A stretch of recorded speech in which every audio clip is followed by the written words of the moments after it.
जनपद मुरादाबाद में आज राष्ट्रीय उलेमा काउंसिल उत्तर प्रदेश की बैठक आयोजित की गई। बैठक को संबोधित करते हुए मौलाना उमर फारूक मंडल अध्यक्ष ने कहा कि उत्तर प्रदेश में लगातार कानून व्यवस्था चरमरा गई है। उन्होंने कहा आए दिन महिलाओं और लड़कियों के साथ बलात्कार जैसी घटनाएं सामने आ रही हैं और लोग अपने आप को असुरक्षित महसूस कर रहे हैं। बलिया में पुलिस के सामने फायरिंग की जाती है, खुलेआम बदमाशों के हौसले बुलंद हो। ये उनकी गलत बयानी है कि मदरसे आतंकवाद के अड्डे हैं। ये बिल्कुल ही गलत बयानी है और ऐसा नहीं है कि हिंदुस्तान की जो गवर्नमेंट है, गवर्नमेंट की नज़र ना हो या गवर्नमेंट की जो एजेंसियां हैं उनकी नज़र मदारिस पे ना हो, सबकी नज़र है। सब ये लोग जो है इंक्वायरी कर चुके हैं। तो ये बेहुदा और बकवास बयान है, चूँकि ये इलेक्शन करीब है इसकी वजह से ही बयान आया है।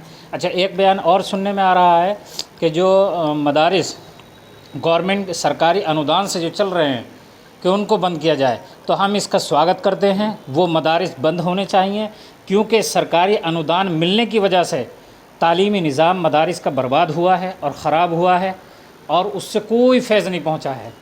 इसलिए हम इस बयान का जो है स्वागत करते हैं। तो किसे देखें नफ़रत की निगाहों से, देखें तो किसे देखें नफ़रत की निगाहों से, आंसू भी हमारा है दामन भी हमारा है। मैं उनसे कहना चाहता हूं कि बहन जी, आप हमारी बहन हो, आप देश की धरोहर हो, हमारा सम्मान हो। जब हम आपका सम्मान कर रहे हैं तो आपको भी हर मज़हब का सम्मान करना चाहिए। मदरसे एक अच्छी दिशा देते हैं। वहाँ पर देशभक्ति सिखाई जाती है, मोहब्बत सिखाई जाती है, पड़ोस का जो हुकूक होता है वो सिखाया जाता है। मज़हब की बातें तो हैं, उसके साथ साथ जो आप कह रही हो कि वहाँ पर आतंकवादी फैलते हैं। मैं भी एक मदरसे का स्टूडेंट हूँ, मैंने भी मदरसे से तालीम हासिल करी है। आज देश में रहकर देश के लोगों की खिदमत कर रहा हूँ। तो क्या ऐसा है, जो मध्य प्रदेश की मध्य प्रदेश सरकार में जो मंत्री हैं उनका ज़हनी तवाज़ुन मैं समझता हूँ ख़त्म हो चुका है। वो देश की एकता और अखंडता को तोड़ने वाली बात करती हैं, हिंदू मुस्लिम को लड़ाने वाली बात करती हैं। और भारतीय जनता पार्टी जनता के जो मेन मसाइल हैं, जो मेन मुद्दे हैं, उनसे ध्यान भटकाने के लिए ये लोग अपने मंत्री, इनके मंत्री आए दिन उलूल जुलूल बयान देते रहते हैं।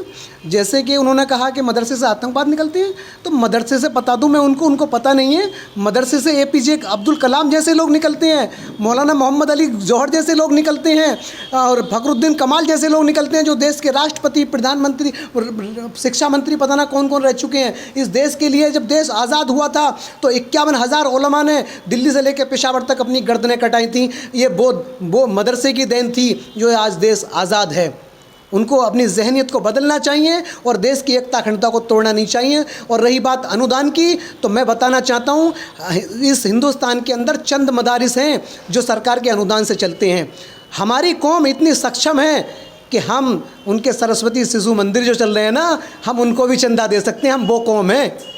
हमने इस देश की आज़ादी में, आपने उस्मान साहब का नाम सुना होगा, हैदराबाद के, उन्होंने कितना टन सोना इस देश की सरकार को, यानी हमारे हिंदुस्तान की सरकार को दिया था। जब देश हमारा लड़ाई लड़ रहा था, देश हमारा मजबूर था, गरीब था, तो उस वक्त हमने इस देश के ऊपर बहुत कुर्बानियाँ दी हैं अपने देश के लिए। हमने देश जंग आज़ादी से लेकर आज तक कुर्बानी देते आ रहे हैं, खून बहाते आ रहे हैं, और आज वो कह रही हैं आतंकवादी निकलते हैं। हमारे तो इस देश पे, हमने इस देश को खून की मिट्टी को इतना सींचा है कि इस देश के कोने कोने से लाल किला देख लीजिए, दिल्ली की जामा मस्जिद देख लीजिए, या ताजमहल देख लीजिए, या कुतुब मीनार देख लीजिए, ये सब चीज़ गवाही देती हैं कि हिंदुस्तान के लिए हमने अपने खून पसीने से सींचा है। तो इन लोगों को अपनी जहनीत बदलनी चाहिए।